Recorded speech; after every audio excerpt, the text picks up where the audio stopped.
मेरा दिल पूरी तरह से टूट चुका है और मुझे उसे संभालना नहीं आता। उस दिन के बाद बस ऐसे लगने लगा है कि मैं बस हूँ, जिंदा लाश की तरह। ना कुछ फील कर पा रही हूँ, ना कुछ सोच पा रही हूँ। बस ऐसा लग रहा है कि जिंदगी में बस अब अंधेरा ही अंधेरा है।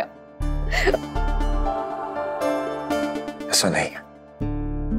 जिस अंधेरे की बात कर रही हो ना तुम, वो बहुत जल्दी तुम्हारी जिंदगी से चला जाएगा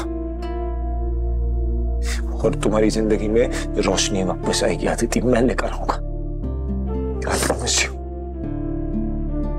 बात तो कर रहे दोनों, हमें जाकर बात करनी चाहिए क्या, या यहीं पे बैठे रहे थोड़ी देर?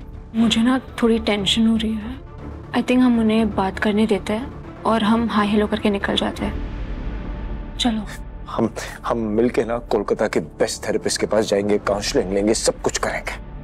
ट्रस्ट मी, अगर तुम किसी प्रोफेशनल से बात करोगी ना, तुम्हें भी बेटर लगेगा, तुम्हें बेटर आइडिया होगा इस सिचुएशन से कैसे बाहर निकलना है, किसको कैसे हैंडल करना है। मेरे में ताकत ही नहीं है, मेरे में ताकत ही नहीं बची कहीं जाने के लिए।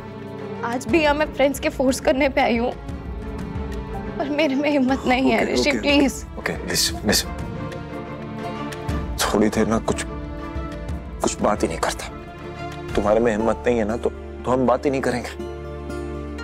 बस ऐसे चुपचाप साथ बैठे।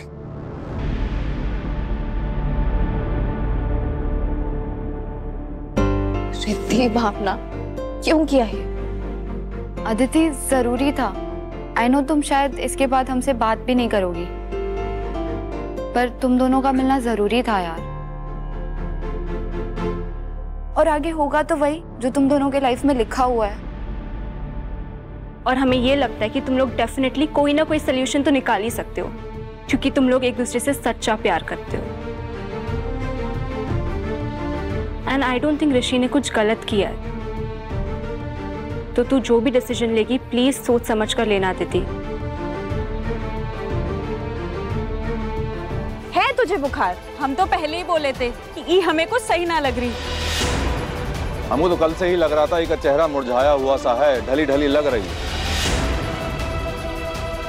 अरे गंज में वो डॉक्टर आया है ना नया, वो शहर से जौन आया है वो कब, लेकिन आज पता नहीं वो बैठा होगा कि नहीं बैठा होगा।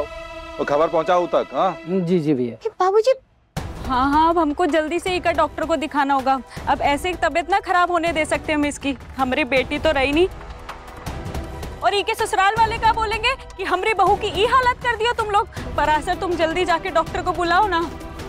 हम किसी डॉक्टर के पास नहीं जाएंगे, ऐसा ही बीमारी में ही दम तोड़ देंगे हम। वैसे भी हमारा जीवन का कोई मोल तो है नहीं, हम बिना कुछ खाए ऐसा ही जान दे देंगे, कर देंगे साबित कि हम लालची नहीं थे, हम बुरे इंसान ना हैं। जो कुछ भी शहरी बाबू और हमारे साथ हुआ वो हमारा मर्जी से नहीं हुआ।